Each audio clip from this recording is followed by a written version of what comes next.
പശ്ചിമേഷ്യൻ സംഘർഷത്തിന്റെ പശ്ചാത്തലത്തിൽ സ്വർണ്ണവിലയിലെ കനത്ത ഇടിവ് ആഘോഷമാക്കുകയാണ് നിക്ഷേപകർ. എന്നാൽ സ്വർണ്ണവില കുതിച്ചുയർന്നേക്കുമെന്ന റിപ്പോർട്ടുകളാണ് ഇപ്പോൾ പുറത്തുവരുന്നത്. ചൈന സ്വർണം വാങ്ങുന്നത് തുടർന്നാൽ സ്വർണം കുതിക്കും. പശ്ചിമേഷ്യൻ സംഘർഷത്തിന്റെ പശ്ചാത്തലത്തിൽ സ്വർണ്ണവിലയിലുണ്ടായ കനത്ത ഇടിവ് പല നിക്ഷേപകരും ആഘോഷമാക്കിയിരുന്നു. വില കുറഞ്ഞതോടെ പലരും തങ്ങളുടെ നിക്ഷേപങ്ങളിലേക്ക് സ്വർണം കൂടി കൂട്ടിച്ചേർത്തു. വിവിധ രാജ്യങ്ങളും സ്വർണം വാങ്ങുന്നവരുടെ കൂട്ടത്തിലുണ്ട്. ഇക്കൂട്ടത്തിൽ ഏറ്റവും മുൻപന്തിയിൽ നിൽക്കുന്നത് ചൈന തന്നെയാണ്. ജൂണിൽ റെക്കോർഡ് ഇറക്കുമതിയാണ് ചൈന നടത്തിയത്. കഴിഞ്ഞ മാസം 173 ടണ്ണിലധികം സ്വർണം ചൈന ഇറക്കുമതി ചെയ്തെന്നാണ് അവരുടെ ജനറൽ അഡ്മിനിസ്ട്രേറ്റീവ് ഓഫ് കസ്റ്റംസ് റിപ്പോർട്ടിൽ നിന്നും മനസ്സിലാക്കുന്നത്. അതായത് 2024 മാർച്ചിന് ശേഷമുള്ള ഏറ്റവും ഉയർന്ന പ്രതിമാസ കണക്ക്.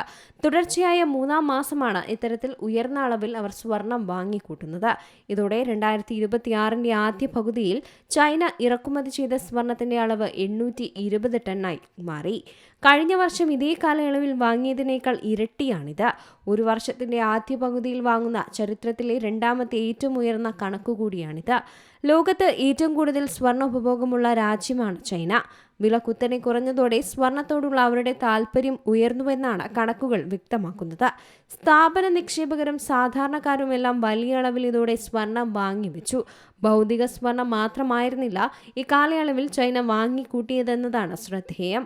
ഗോൾഡ് ETF-കളിലും വലിയ തോതിൽ നിക്ഷേപം എത്തിയിട്ടുണ്ട്. 2026 ഇതുവരെ ചൈനയിലെ ഗോൾഡ് ETF-കളിലേക്ക് 28 ടൺ അറ്റ നിക്ഷേപമാണ് വന്നത്. വില കുറഞ്ഞപ്പോൾ സ്വർണ്ണ നാണയങ്ങളും കട്ടികളും വാങ്ങുന്നതോടൊപ്പം തന്നെയാണ് ഇത്തരത്തിൽ സ്വർണത്തിലുള്ള മറ്റ് സാമ്പത്തിക മാർഗങ്ങളിലേക്കും ചൈനക്കാർ തിരിഞ്ഞത്.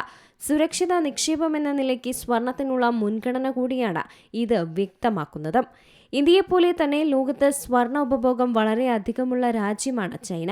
അതുകൊണ്ട് തന്നെ ചൈനയിലെ വാങ്ങലുകൾ ആഗോള സ്വർണ്ണ വിപണിയെയും സ്വാധീനിക്കും. ഇതേ നിലയിൽ തന്നെ ചൈന സ്വർണം വാങ്ങുന്നത് തുടർന്നാൽ 2026 സ്വർണ്ണ ഇറക്കുമതി കഴിഞ്ഞ വർഷങ്ങളെ അപേക്ഷിച്ച് ഉയരും. രാജ്യാന്തര വിപണിയിൽ സ്വർണ്ണവില ഉയരാൻ ഇത് കാരണമായേക്കും. Business desk, Zee Malayalam news. ഏറ്റവും പുതിയ വാർത്തകളും വിശേഷങ്ങളും വിരൽ തുമ്പിലറിയാൻ സീ മലയാളം ന്യൂസ് എല്ലാ ഡിജിറ്റൽ പ്ലാറ്റ്ഫോമുകളിലും ലഭ്യം.